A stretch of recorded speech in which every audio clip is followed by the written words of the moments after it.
સર્વે ગીતા સાધકોને ભાવથી જય શ્રી કૃષ્ણ.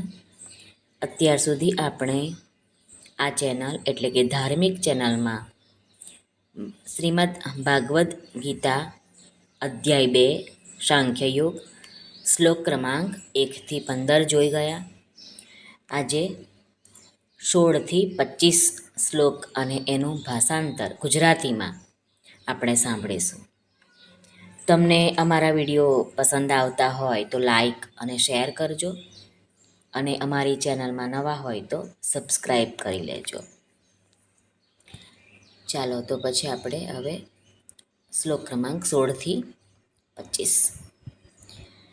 ઓમ શ્રી પરમાત્મને નમઃ. શ્રીમદ ભગવદ્ ગીતા અથ દ્વિતીયોऽધ્યાયः. શ્રીભગવાનુવાચ નાસતો વિદ્યતે ભાવો નાભાવો વિદ્યતે સતઃ ઉભયોરપી દૃષ્ટોऽन्तસ્ત્વનયોસ્તત્વદર્શિભિઃ. શ્રી ભગવાન કહે છે, અસત પદાર્થની સત્તા નથી અને સતનો અભાવ નથી. આ બંનેનું તત્વજ્ઞાની પુરુષે જોયું છે. અવિનાશી તુ તદ્વૃદ્ધિ યેન સર્વમિદં તતં વિનાશમવ્યયસ્યાસ્ય ન કશ્ચિત કર્તુમર્હતિ. શ્રી ભગવાન કહે છે, નાશ રહિત તું તેને જાણ જેનાથી આ સકળ જગત દ્રશ્ય વર્ગ વ્યાપ્ત છે. આ અવિનાશીનો વિનાશ કરવા કોઈ પણ સમર્થ નથી.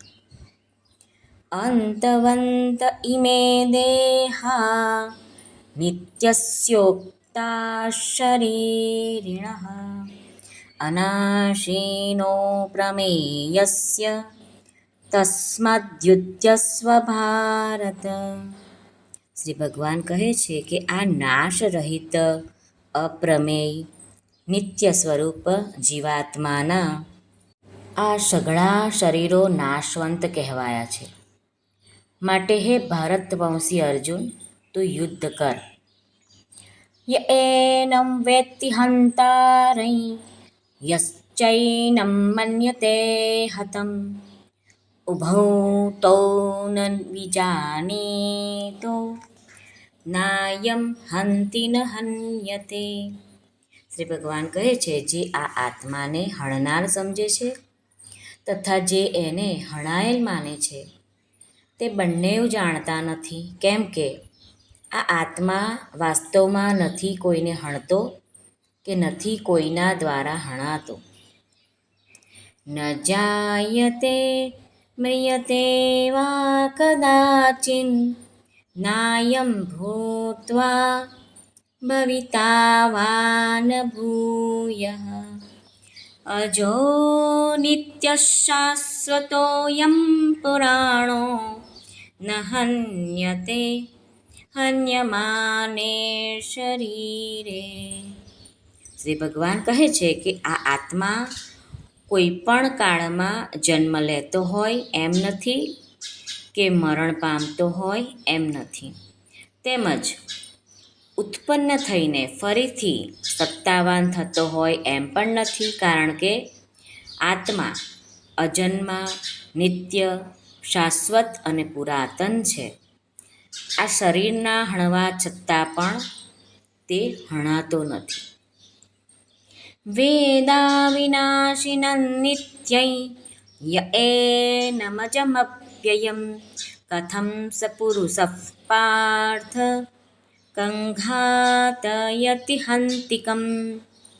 શ્રી ભગવાન અર્જુનને કહે છે, હે પાર્થ, જે પુરુષ આ આત્માને નાશરહિત, નિત્ય, અજન્મા તેમજ અવ્યય જાણે છે તે પુરુષ કઈ રીતે કોઈને હણાવે છે અને કઈ રીતે કોઈને હણે છે.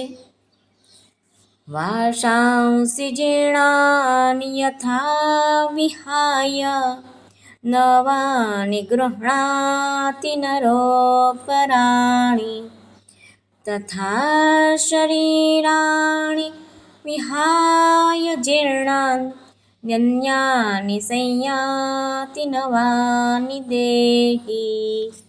શ્રી ભગવાન અર્જુનને કહે છે, જેમ માણસ જૂના વસ્ત્રો ત્યજીને બીજા નવા વસ્ત્રો ગ્રહણ કરે છે, તેમજ જીવાત્મા જૂના શરીરોને ત્યજીને બીજા નવા શરીરો ધારણ કરે છે.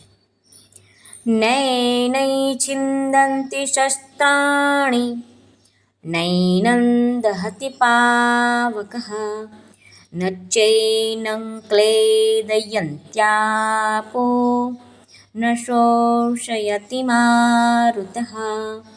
શ્રી ભગવાન કહે છે, આ આત્માને શસ્ત્રો છેદી શકતા નથી, આને અગ્નિ બાળી શકતો નથી, આત્માને પાણી ઓગાળી શકતું નથી અને પવન આત્માને સૂકવી શકતો નથી. અચ્છેદ્યોયમદાહ્યોય મક્લેદ્યો શોષ્ય એવ ચ નિત્યઃ સર્વગતસ્થાણુ રચલોયમ સનાતનઃ. શ્રી ભગવાન કહે છે, કેમ કે આ આત્મા અછેદ્ય, અદાહ્ય, અક્લેદ્ય, અશોષ્ય તથા નિત્ય, સર્વવ્યાપી, અચળ, સ્થિર તેમજ સનાતન છે. અવ્યક્તોયમચિંત્યોય મવિકાર્યોયમુચ્યતે તસ્માદેવં વિદિત્વૈनं નાનુશોચિતુમર્હસી. શ્રી ભગવાન કહે છે, આ આત્મા અવ્યક્ત, અચિંત્ય અને વિકાર રહિત કહેવાય છે. તેથી હે અર્જુન, આ આત્માને આ પ્રમાણે જાણીને તું શોક કરવાને યોગ્ય નથી, એટલે કે તારે શોક કરવો ઉચિત નથી. સર્વને જય શ્રી કૃષ્ણ. સર્વે ગીતા સાધકોને નમ્ર વિનંતી છે કે આ વિડીયોમાં અધ્યાય 2 શ્લોક ક્રમાંક 16થી 25નું શ્લોક અને એનું ભાષાંતર છે. તમારે આગલા શ્લોકો એટલે કે શ્લોક ક્રમાંક 1થી 15 સાંભળવા હોય તો અમારી ધાર્મિક ચેનલમાં તમે આગળના વિડીયોમાં સાંભળી શકશો. શ્રી કૃષ્ણાર્પણમસ્તુ.